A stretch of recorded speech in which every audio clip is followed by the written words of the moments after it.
అదేవిధంగా మిత్రుడు డిఏల గురించి మాట్లాడిండు. ప్రతి నెల మొదటి తారీఖు నాడు జీతాలు ఇవ్వడానికే తలప్రాణం తోకొకొస్తుంది.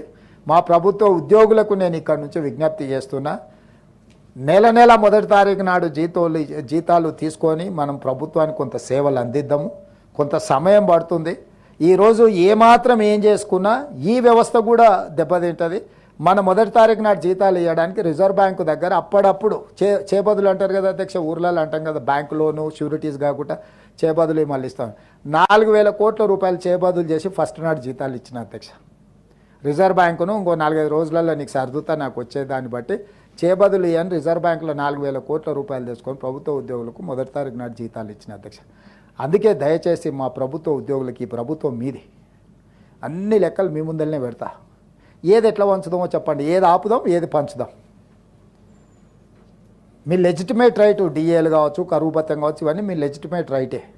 కానీ నిజమైన జీతభత్యాలు మొదటి తారీఖు నాడు ఇవ్వడానికే నిస్సహాయ పరిస్థితి ఉంది. నిస్సహాయ పరిస్థితి ఉన్నప్పుడు అప్పుడప్పుడు మనకు జ్వరం వచ్చినప్పుడు పథ్యం పాటిస్తాం అధ్యక్ష. మీకు ఐడియా ఉంది కదా అధ్యక్ష. కొంచెం ఆరోగ్యం ఇట్లయితే ఒక వారం రోజులు నాన్ వెజ్ తినడం మానేస్తాం, తెలుసు కదా అధ్యక్ష. మనం అట్లనే మనకి ఏదైనా పరిస్థితి, రాష్ట్ర ఆర్థిక పరిస్థితి కొంత బలహీనంగా ఉన్నది.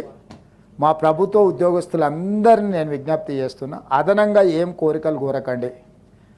అప్పుడప్పుడు మా వాళ్ళే కాబట్టి, కుటుంబ సభ్యులు కాబట్టి బెదిరిస్తారు, ధర్నా కోతాం, దీక్ష కోతాం, లేకపోతే బంధు పాటిస్తాం, లేకపోతే పెన్ను డౌన్ అంటారు, లేకపోతే అది డౌన్ అంటారు. ఏది డౌన్ అన్నా మొత్తం ప్రభుత్వం డౌన్ అయిపోతుంది. వాస్తవంగా అమ్ముదామన్నా మా దగ్గర ఏం లేదు, మా దగ్గర మా సొంతంది ఏదైనా ఉంది అమ్మి పెట్టినది సరిపోదు. మనందరం జపాన్లో ఒక పద్ధతి ఉంది, నిరసన తెలపాలనుకుంటే ఒక 2 గంటలు ఎక్కువ పని చేస్తారంట అక్కడ ఉత్పత్తి. అంటే ప్రభుత్వానికి నిరసన తెలపాలనుకున్నప్పుడు జపాన్ లాంటి దేశంలో ఉద్యోగస్తులు ఒక 2 గంటలు అదనంగా పనిచేస్తారంట. అట్లాంటిది ఏదన్నా నూతన విధానాన్ని మా ప్రభుత్వ ఉద్యోగస్తులు తీసుకొని రోజుకొక 2-3 గంటలు అదనంగా పనిచేసి మా ప్రభుత్వానికి నిరసన తెలిపి ఆదాయాన్ని పెంచితే, పెరిగిన ఆదాయాన్ని తిరిగి మీకు అందరికీ పంచుతాం. ఆదాయాన్ని పెంచడం, పేదలకు పంచడమే ఈ ప్రభుత్వ విధానం.